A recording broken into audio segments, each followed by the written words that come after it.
I am the original T. Not about drama, let's get ourselves free. I am the original T. I'll tell you some stories, we'll look for that key. I am the original T. Let's talk about life, it's as fast as the sea. I am the original T.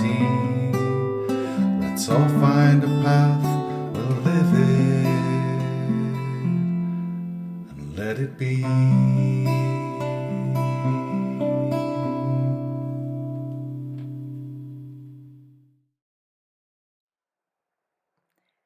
When the lights go down in the city. Alright, seriously though, I kind of like this vibe. I love it.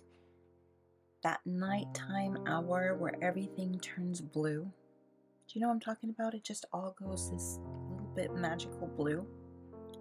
I love that. When I lived near San Francisco, I used to drive my car over, and I lived like 5-10 minutes from the city. I was just right across from that, and I would park my car and watch the sunset and watch the lights come up, and I liked it.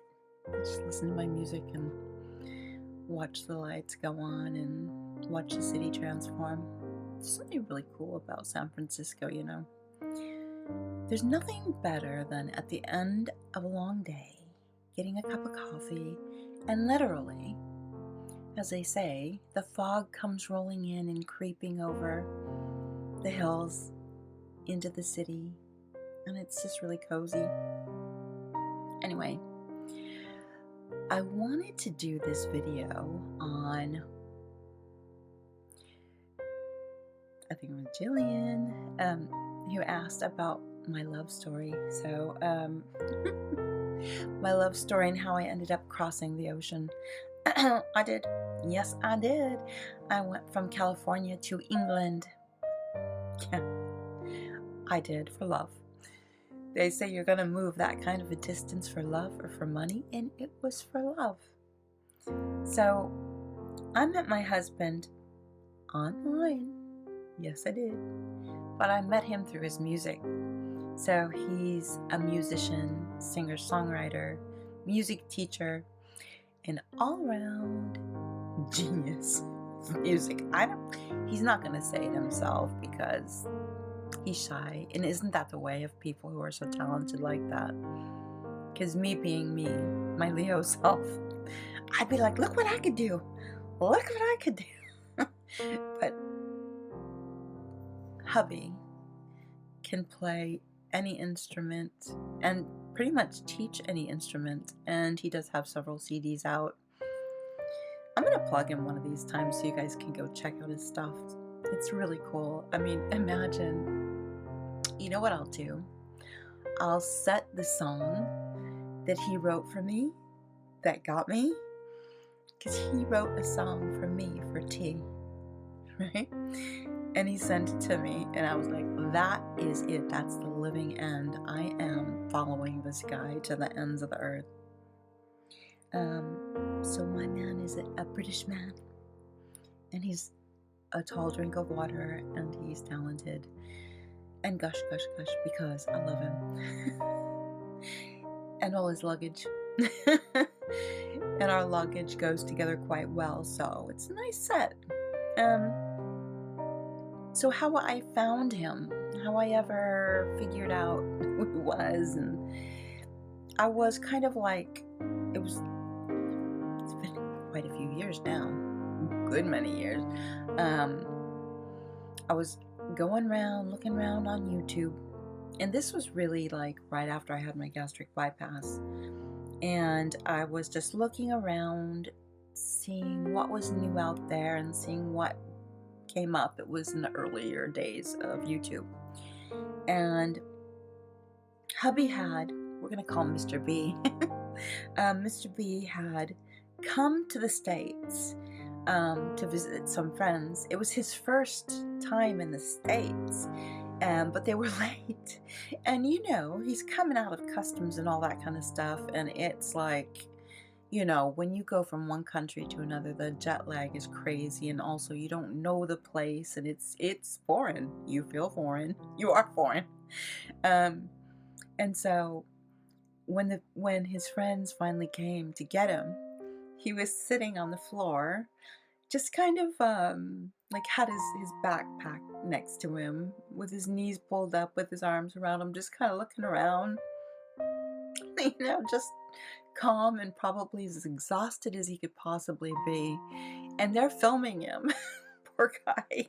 They're like zooming in on him and like, hey, you know. And I just looked at him and I thought, "Ugh, there's something about this guy. I don't know. There's something really different about this guy, and there's something I really like about him." So I decided to then, of course, stalk his YouTube channel and hear some of his music and get to see him play some of his music. And I was like, "Mm, crush." So, yeah, I decided to send him a little note. And so I sent him an email and I just said, "Hi, I'm T. It's me, it's T. I like your music, and I saw you at the airport, and that must have been really weird for you to be by yourself, and I hope everything turned out okay, and I hope you ended up having a nice visit." And I thought, oh wait, he's not gonna like write back. He's probably gonna think I'm just a California freaky girl, but that's, anyway, we're all weird together. And it wasn't long before ping, I got an email back from Mr. B. And he said, "Oh, hello, Miss T. Very nice to meet you, and thank you so much for emailing me." And told me about himself a little bit. Then I emailed back and told about myself a little bit. And time goes on and time goes by, and we are Skyping, and we're chatting and we're talking. And I say, "Come to America." Because it'd been a while now. It'd been a while. And I thought, you know what? Come to America and come see it the fun way. With me, with T. Not with the people that left you sitting there like that at the airport, because I won't do that. I'm like, if you can, come fly in. I'll meet you at San Francisco, and I'll show you around. And so we set it up, and he'd been doing some gigs, and he was exhausted, and then got on the plane here in England and flew all the way to San Francisco, and I went and got him. And the first place we went after I met him is to Starbucks. And it was really cute because I took him there and he was ordering an Americano. And of course, all the girls behind the desk were like, "Oh my God, we love your accent, oh my God." You know, because Californians, we do love an accent. Even though he says I have the accent, that is not true. He has the accent. We'll go on to that at some other point about all our lovely conversations about how you're supposed to say certain words and how he puts the wrong emphasis on the wrong syllable. We'll talk about that another time. But anyway, he comes and he brings his little, what he calls his parlor guitar. It's a little smaller guitar. And we then commence to spend some time together. And I take him to like the Winchester Mystery House. And I take him to Denny's because he wanted to go there. I love Mr. B because one of his most fondest places to go is Denny's in America. Americans will be like, "Denny's? Denny's." He thought that was excellent. He couldn't get over like the food portions and all that sort of thing, but we ate our way through. At least he did. And then I took him to like Trader Joe's. If you're from California in that area, you know what that is, and it's a really cool market. and we got all sorts of yummy things and took him back, and we hung out.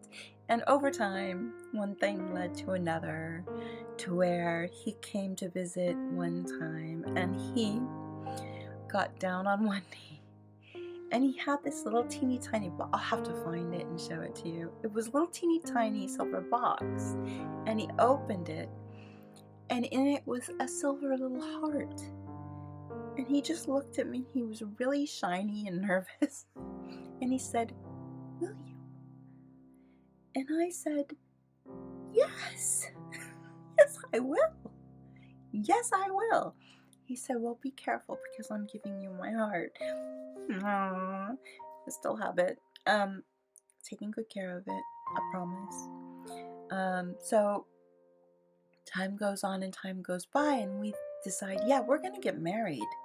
We're gonna get married, and I'm going to move to England because my baby is all grown up now. His kids, he was divorced, and his kids were still younger. So I thought, you know what, like, let me go be the pioneer girl I am and just go there. So in order to do that, I had to get, well, first we had to get married, then I had to get a spousal visa. There's a lot of steps, guys. If you don't know, you have to be up for it, because it takes time, it takes money, it takes focus, it takes paperwork, proof, just to make sure you're not some crazy person who's trying to get into the country illegally. It happens. But anyway, I'm like, you know, I'm the safety first girl, so I wanted to follow all the rules and do everything. We had to like share some of our Skype discussions and things like that to prove that we had a real relationship. And he had to share pictures of the home that I would be living in. Oh my gosh, if you're from America and you've not been to England, and I'd never been. Once again, sight unseen, but I did know this gentleman much better. I knew what I needed to know. It is such a different place. I mean, and with the new Facebook page that we have, plug for that, I'll have to send you some pictures of different things that are quite different from America versus England, and they're all really cool in different ways. But he lived in this terraced house, which in America would look like a row of condominiums, kind of. But their entire house is just all together. They're sharing a wall, one or two walls. But it was like we would call it like 3 stories. Like, I think they call it 2 floors, because there's the ground level floor, which you don't count, and then the other one, and then the one on top. And the houses had been there since the 1800s, I believe. And the attic room, the town that I first moved into with hubby, was a town where there were cotton mills back in the day. And the attic rooms that they built were so that the workers, when they came home, they'd eat, and then they'd go upstairs to the attic room and continue to loom, because that's why they built the way they did, is so that they could build a loom inside that top room to continue to work into the night. It was hard times for people, right? So wars are a little bit more recent over here than they are in America. Memories of these things are more fresh. But anyway, you know, he showed me where we were going to live, and I was just like, I'm up for it. And I was working for my Fortune 10 company at that time, and I let them know. I said, I'm going to go. I hate to say goodbye, but obviously I can't, you know, just keep working. I'm moving to England, and they were lovely, and they gave me a lovely send-off and cards and well wishes and everything. But first of all, I have to tell you about our wedding day. Our wedding day, we got married in Oakland, California, at the Justice of the Peace, at the courthouse. And we were both shiny that day, nervous and shiny. And I remember like putting in his birth date, and I got it confused because we do dates differently here in England as opposed to States, right? So, oh, I remember that. There was all that. But what was so magical about this day was there had been a law that had passed to allow same-sex couples to be married, but it would be the last day that it would happen, and then they would take it away. But on that day, and I will try not to get choked out, but to me it was beautiful. Here's Mr. B and I. We're sitting there, shiny as can be, with our witness, my bestie. And my bestie and Mr. B they're having a SpongeBob trivia game because they both just are so up on it. And I'm kind of in the middle, just going, good. Okay, that's good. Everybody's happy. Oh my God. What? Oh, this is crazy. But as people came in, you saw grooms coming through carrying grooms. Brides coming in carrying their brides. We saw women that were like in their 60s that had waited their lifetimes. They had been together since they were in their 20s, and they had fought for this right to be partners and to be legally partners and to be wedded. And there wasn't anything more beautiful. There wasn't. Nothing. And so Mr. B and I did our little thing, and my bestie filmed it. And then after that we went to like a coffee house because, you know, it's kind of like Denny's and Mr. B digs that. So we were having coffee and talking, and then we just continued to do some sightseeing, and I loved it because I was living in this old Victorian house outside of San Francisco because I worked in Silicon Valley area-ish, somewhere out there.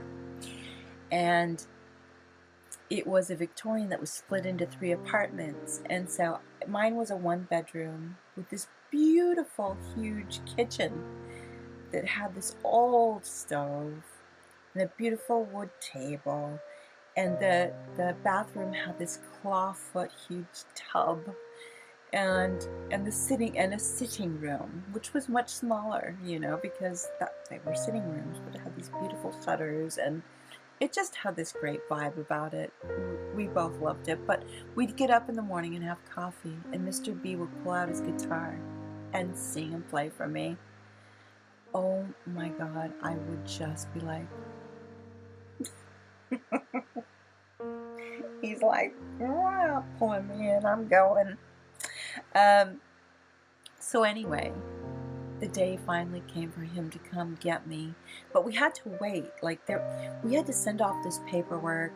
It had to be approved, and where it had to be approved was in Los Angeles, where Los Angeles County, where I was born, and it was taking a long time. And there's this thing, like, you know, we wanted to go there together, you know, and he needed to come get me, and then, you know, I got all my passport stuff and biometrics. You have to do all this stuff.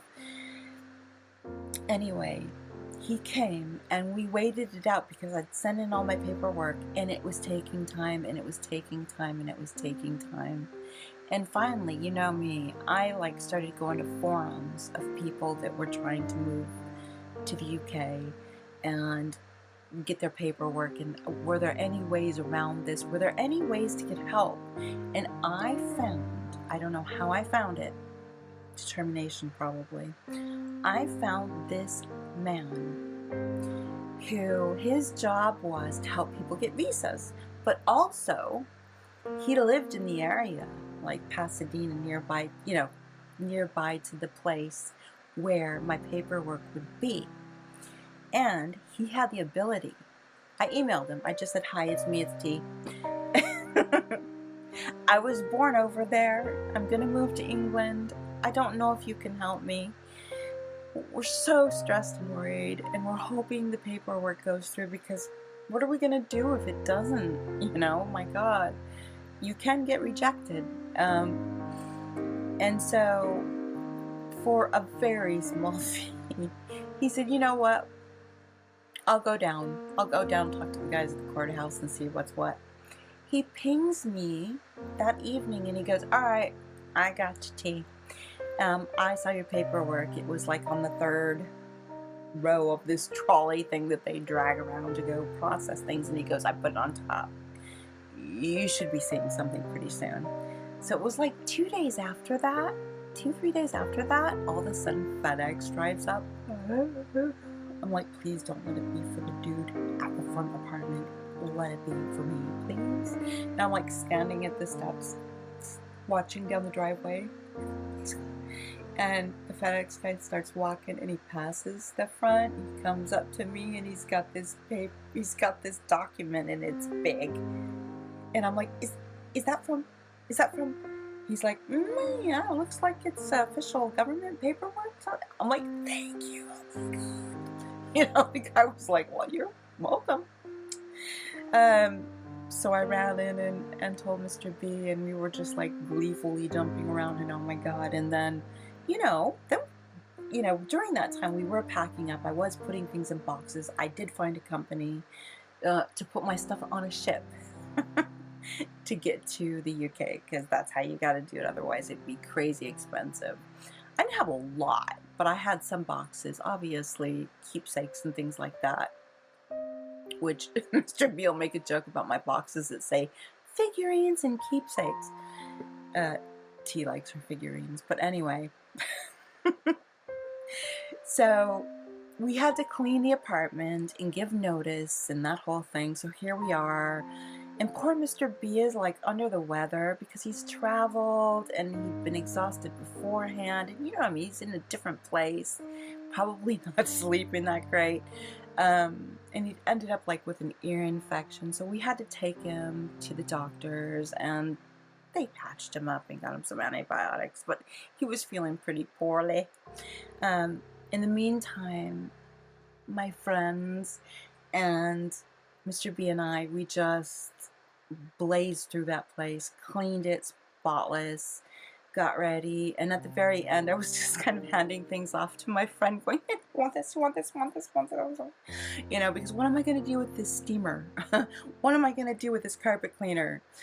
Most of the stuff that plugs in isn't going to be the same voltage in the UK. There's a lot to think about.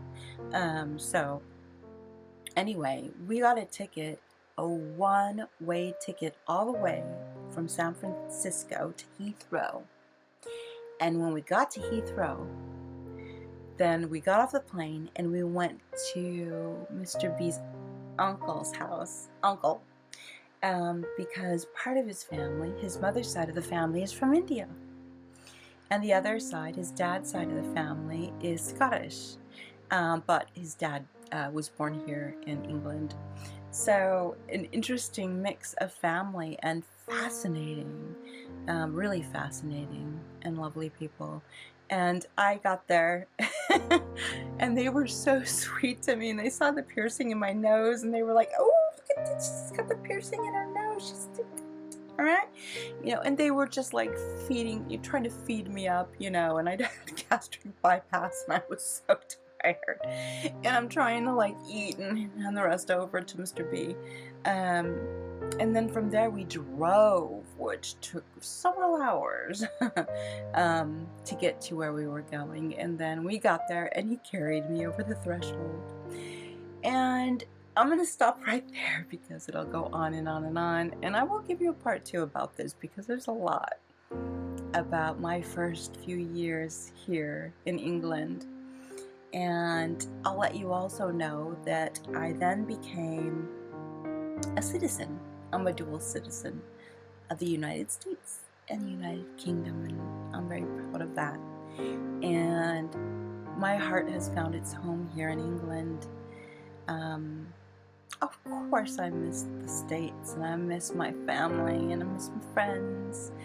And sometimes I miss the wide open road. Oh my God, you guys, the stories about how I learned to drive here on the other side of the street, of the other side of the car, everything on the other side, and roundabouts. Anyway, that's just for another day. But anyway, thank you to Jillian, who wanted to hear about it.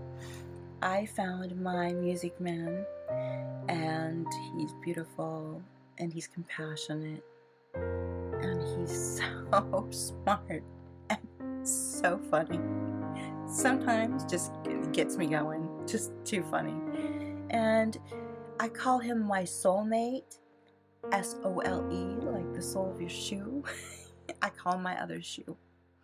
And that's what we are to each other. And finally, it ends with that marriage number 3, the right one, the kind one, the one that cares, and the one that has time for me, and the one who doesn't want to hurt anybody. So, anyway, I'm a lucky girl, yeah. And I'll share more another time, but thanks for listening to that tea talk.